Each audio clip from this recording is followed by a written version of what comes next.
Сәлем достар, қалдарыңыз қалай? Бүгін біз өте дәмді булочки жасайтын боламыз. Бұл булочкилар оңай жасалады және де жұмсақ болады, өте дәмді болады. Жасап көріңіздер. Бізге ол үшін 1 стақан жылы сүт қажет болады. 1 қасық ашытқымызды салып, көтеріп аламыз. Сосын барлығын араластырамыз. Көтеріп аламыз. Көтерілген сұйықтығымызға 1 стақан су қоямыз және де 5 ас қасық сұйық май қоямыз және де қант саламыз. Қантты мен 100 грамм қостым.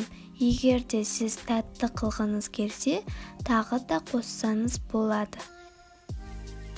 Шым-шым тұз қосуды ұмытпаймыз.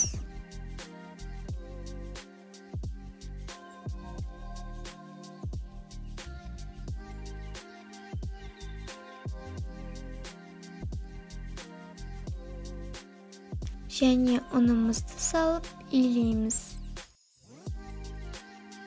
Ситадан ұнымызды өткіземіз. Және де илейміз.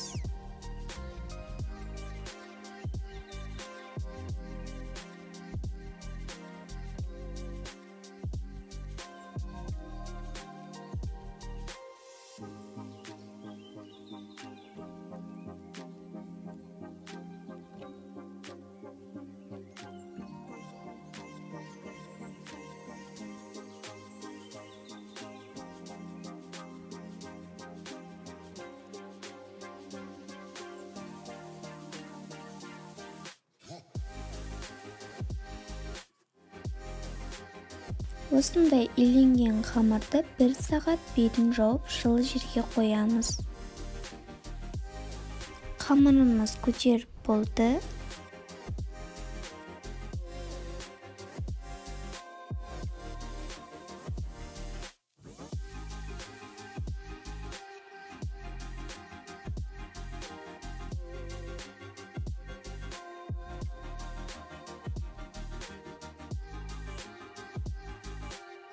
Видеодағыдай форма жасаймыз.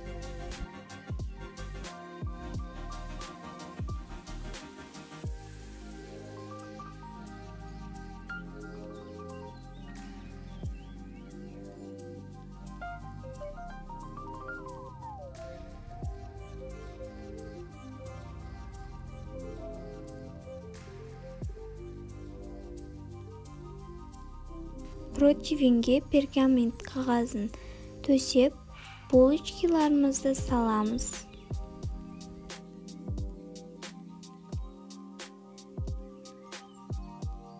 Сіздер қалағандарыңызша әртүрлі форма жасасаңыздар болады. Жұмыртқаның сарыуызын жағып, алдын ала қыздырылған 180 градуста 40 минутқа булочкиларымызды саламыз. Мінеки біздің булочкиларымыз пісті. Өте дәмді болды. Жасап көріңіздер. Подписаться етіп лайк қоюды ұмытпаңыздар. Және де менің Instagram парақшама жазуды ұмытпаңыздар.